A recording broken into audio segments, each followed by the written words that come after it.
कर्मण्येवाधिकारस्ते मा फलेषु कदाचित्, तुम फल की कदापि चिंता मत करो, फल को हेतु मत मानो, केवल कर्तव्य कर्म का आज्ञा पालन, सीधे भगवत प्राप्ति, कोई विघ्न नहीं, कोई परीक्षा नहीं। परीक्षा उसकी होती जो विद्यार्थी होता है, जो समर्पित अपना बच्चा होता है, उसकी परीक्षा नहीं होती। इसीलिए भगवत ऋषि जी ने कहा कई बच्चा के पेट और घट करे बिना, बच्चा बन गए। जो पढ़ाकू हैं उनकी परीक्षा होती है। हम पहले ही कह रहे हैं बुद्धिहीन है, अजितेंद्रिय है, नाथ जैसे भी है, पर आपके हैं वहां परीक्षा नहीं होती, ध्यान रखना। वहां जहां यही होता है मैं जितेंद्रिय हूं, मैं बुद्धिमान हूं, मैं ज्ञानी हूं, तो फिर वहां परीक्षा दिया जाता है, हल करो ये प्रश्न। ऐसे लोगों के बहुत से विरोधी बन जाते हैं और वो ऐसे दुर्गति के जाल में फंसता चला जाता है, निकलना मुश्किल होता है। कैसे लोग? मुझे सुख भोगना है, मस्त रहना है, चाहे दुनिया में आग लगे, पहली बात। दूसरी बात, जिन लोगों के ये विचार रहते हैं, अरे किसने देखा है भगवान को, मरने के बाद क्या होगा किसने देखा, साहब गपोड़ बातें हैं, ना लोक है ना परलोक है ना भगवान है, मौज मस्ती लो। ऐसा भी कर्तव्य कर्म का पालन नहीं कर सकता। जिसके ऐसे विचार है, ना भगवान पर विश्वास है, ना लोक पर विश्वास है, ना धर्म पर विश्वास है, ऐसा स्वेच्छाचारी मनुष्य राक्षस ही कहा जाता है। दूसरी जो सूत्र वृत्ति बताई गई, ये भी राक्षसी वृत्ति है।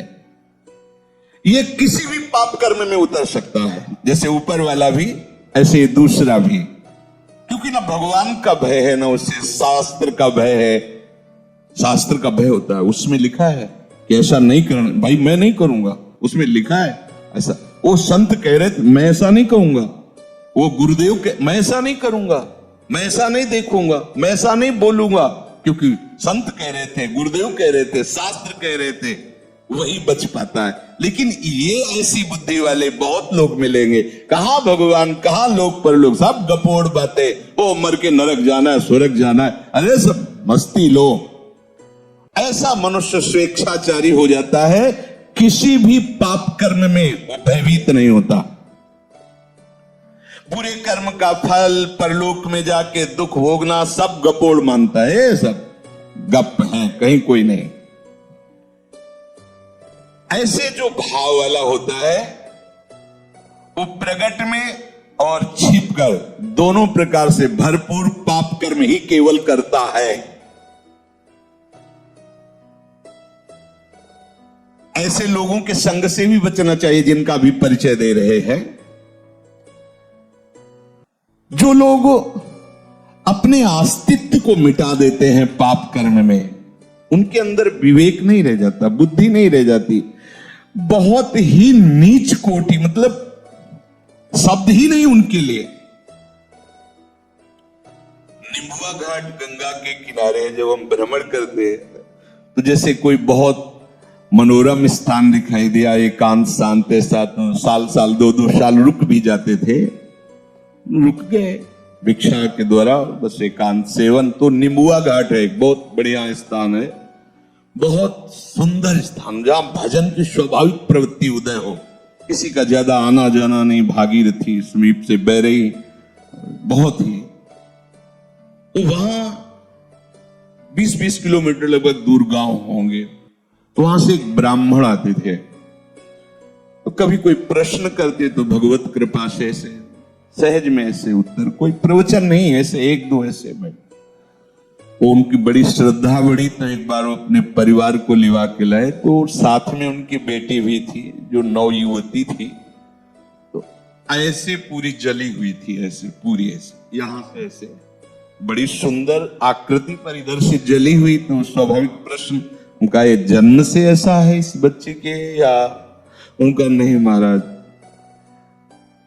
1 मिनट लगेगा हमें बताने में। तो कहा नहीं बताए। बोले भगवत कृपा से हमारे पास सब कुछ है, जमींदारी रही बाप बाबा से, तो खूब धन संपत्ति है।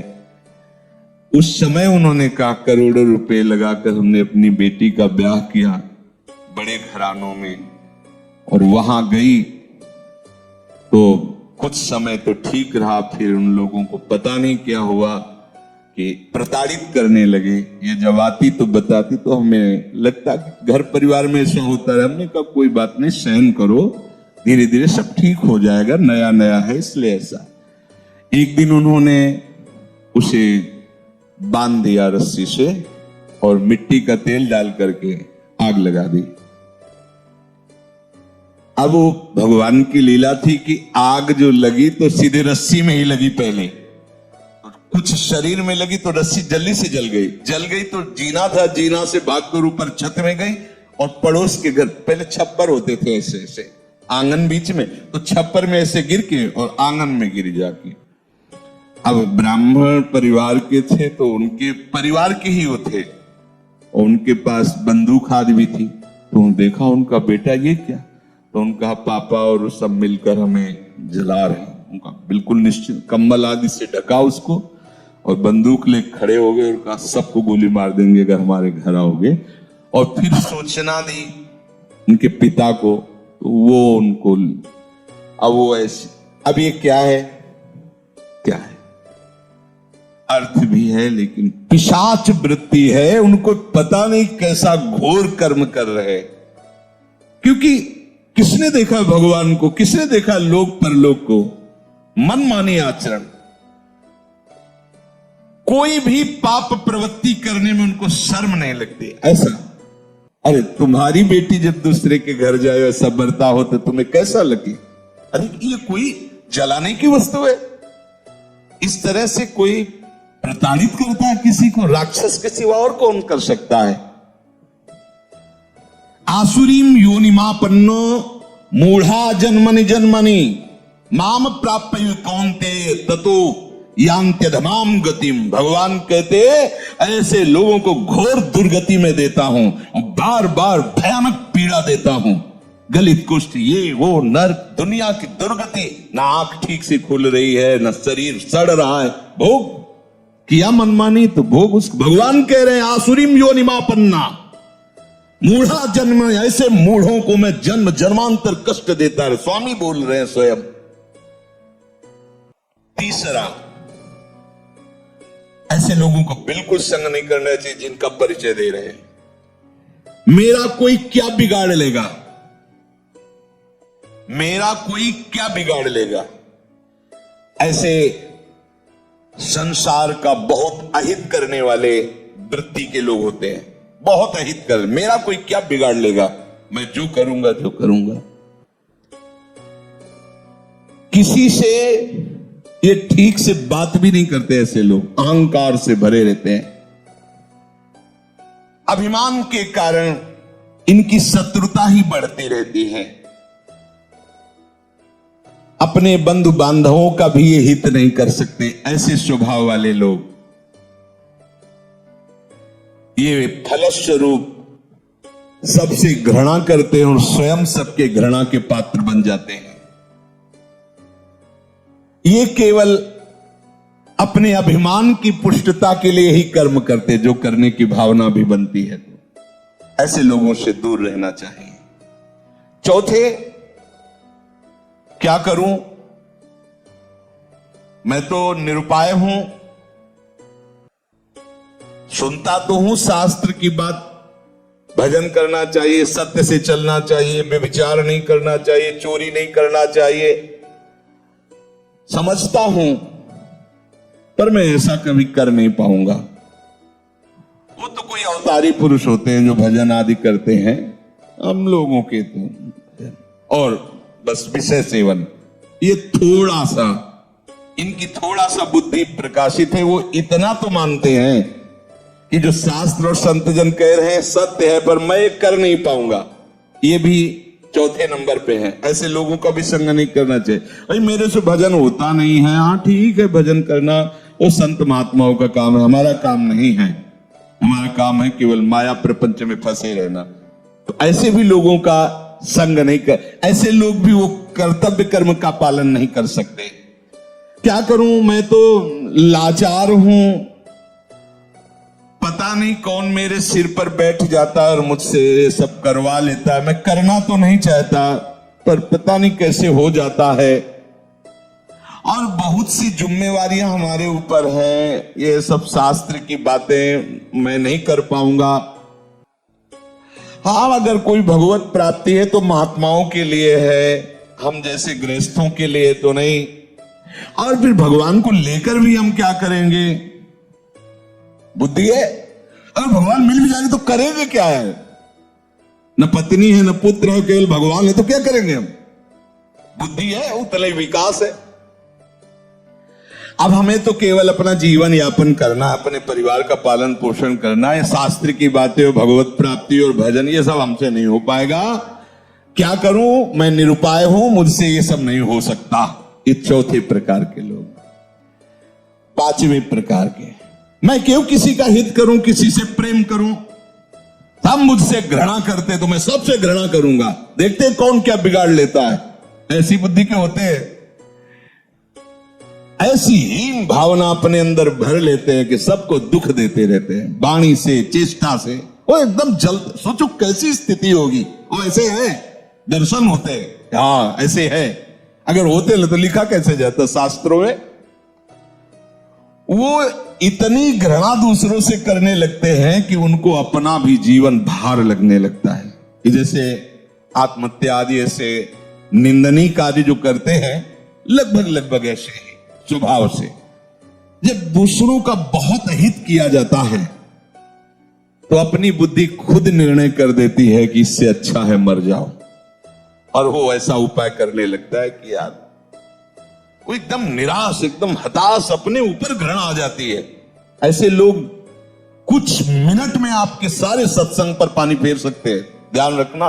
इसीलिए भगवान राम के वचन है, बर भल बास नरक करताता, दुष्ट संग जनि देव। भले नरक का बास मिल जाए, लेकिन ऐसे दुष्टों का संग ना मिले। छठवां,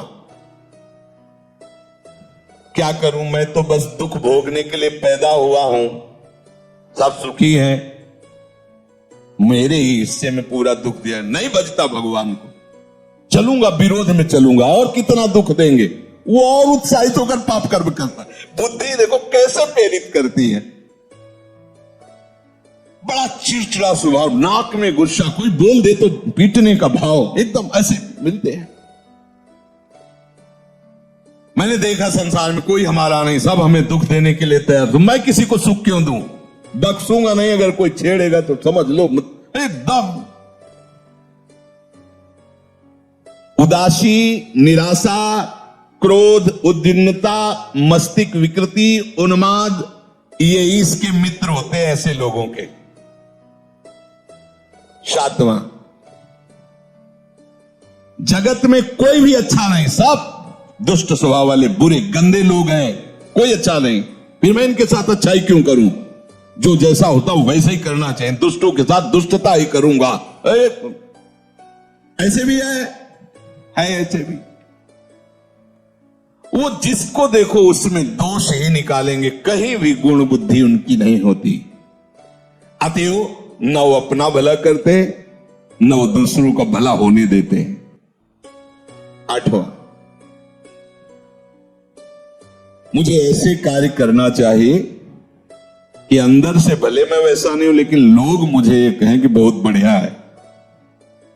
ऐसे ये थोड़ा सुधार की तरफ है। इतनी तो बात समझ में आ गई कि मुझे ऐसे कार्य करना चाहिए कि लोग कहें कि ये बढ़िया है।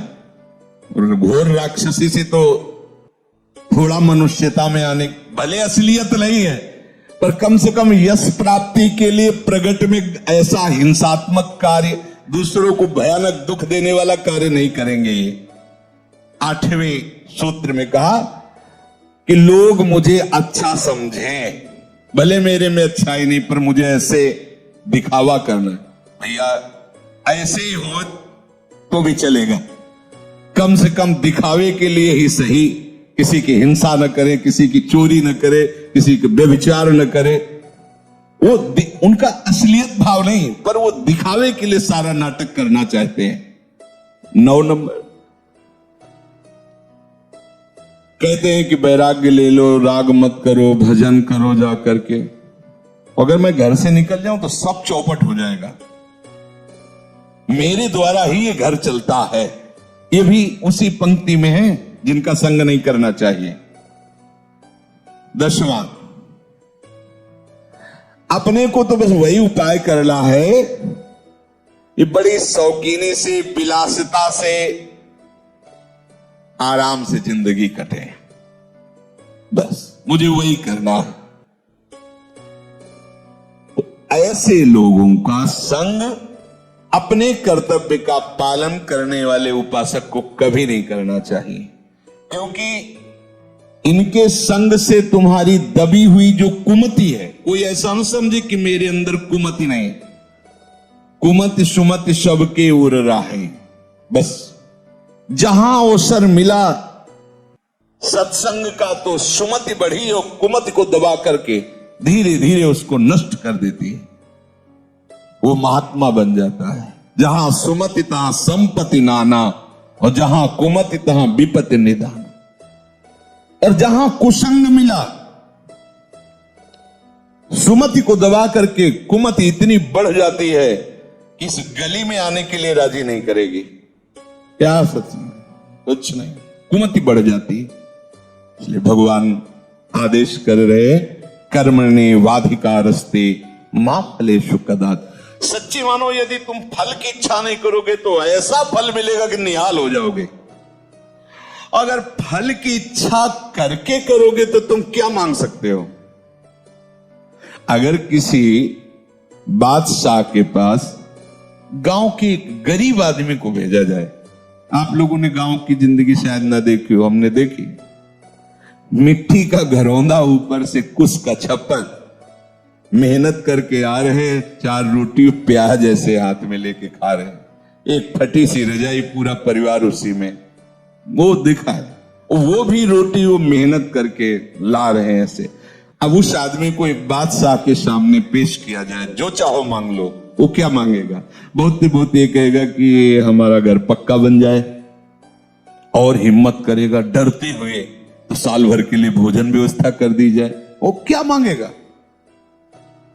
अगर बादशाह के ऊपर छोड़ दे, हुजूर आप जो चाहें, तो वो अपनी लेवल से सोचेगा। वो जब सोच के देगा तो तुम्हें जो मांगना भी नहीं आता था वो अपने आप सब प्राप्त हो जाएगा। ऐसे चतुर सुजान भक्तों से जब भगवान ने कहा है कि वरम ब्रूहि, वरदान मांगो, भाई होता क्या है प्रभु वरदान? कई ऐसे चतुर सुजान भक्त हुए हैं जिन्होंने भगवान को फंसा लिया। जो इच्छा हो, तो प्रभु मांगना ही नहीं आता, मतलब मांगे तो क्या, हमें कुछ समझ में ले, आपको जो अच्छा आप दे दीजिए। अब आप ये थोड़ी कहेंगे कि ब्रह्मलोक ले लो या स्वर्गलोक ले लो, क्योंकि वो जानते हैं सब माया के द्वारा रचित है। तो फिर आप क्या करते हैं? अविरल भक्ति प्रदान करके उसके अधीन हो जाते हैं। ये बहुत बड़ा रहस्य है।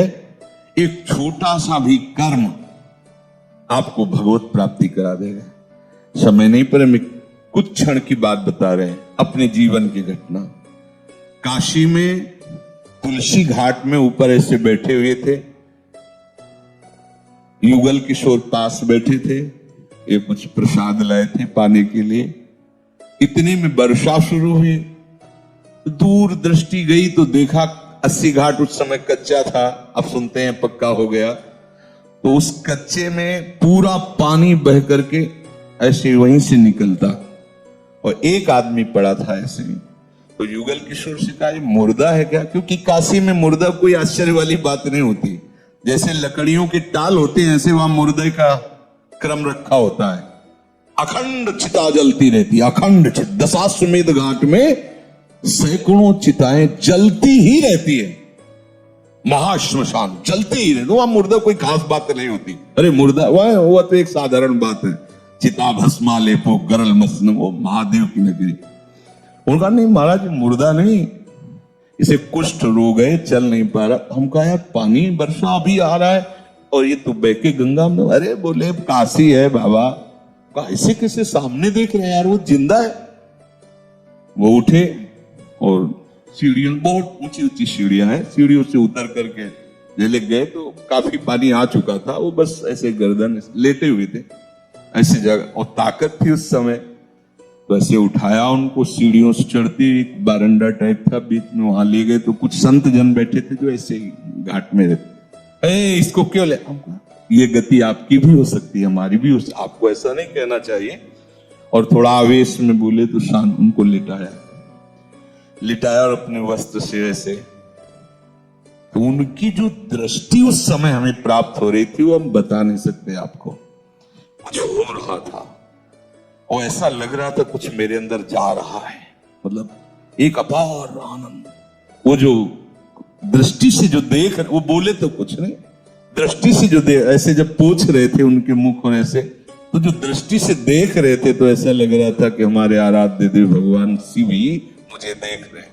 और जब जाने लगे तो ऐसे हाथ ऐसे जैसे ऐसे ऐसे, बस वहीं उसी घाट में स्मरण हुआ कैसा होगा वृंदावन, उसी घाट में संत आते और